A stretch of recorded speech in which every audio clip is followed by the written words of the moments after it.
Hey guys, good morning. AM&C Tech here. Beautiful day. It is cold, but we're in direct sunlight, so we can actually bear the cold.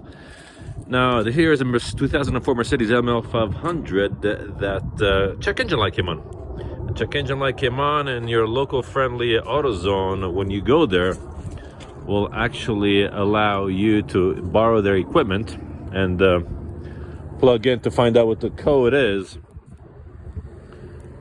that check engine light came on for. And I believe it's P0410, there's a 1 and a 4, I can't remember the code now, and that pertains to the secondary air pump. There we go. We'll come off the secondary air pump.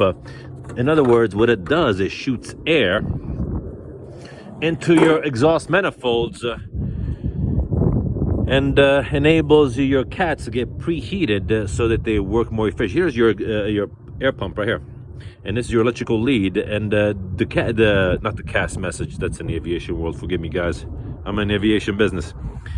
The check engine light, the code will pertain to this motor or the relay switch in that box right there. Now, your relay switch is essentially your light switch, much like in your bedroom or your living room, where you remove, your switch. Oftentimes, it's not the switch that fails, but it's the component that fails. Now, in this case, just because you get a check engine code that tells you this is the problem, before you go ahead and spend $450 plus taxes to replace this component, what you're going to want to do is make sure that this works. So what you can do is disconnect this lead here. You'll see this is your ground, this is your power, and just go ahead and jump it to the battery. If it spins, obviously your pump is working. If it doesn't spin, you're going to need to replace this. However, this was not the problem with this particular car. With this car, you'll see that there's a component, electrical component, that activates, it looks like a little compressor here, activates air into these two diaphragms. This is for your right bank of exhaust cylinders, and this is for your left bank of cylinders, and it shoots air.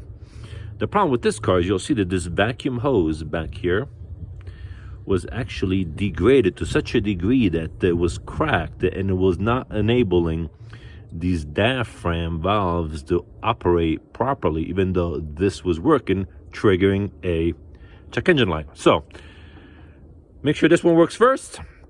If this works, check your air components. Your air components could very well be the reason why this system is not working. Now, once you do find out, as I did, this hose, you'll see this hose is new.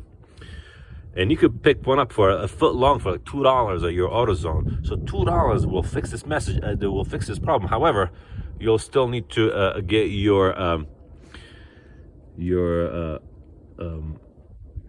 check engine light message removed from your onboard computer, and you could do that by going to your local Big O Tires. Tell them, and they'll plug it in for you, and they'll delete the check engine light for you as well. I don't believe they could do it at the AutoZone place. Anyway, hope this helped, guys. It's just one more thing to fix. Anyway, good day, guys. Bye. Oh, needless to say, obviously, like and subscribe if this information is of help to you. Okay, bye.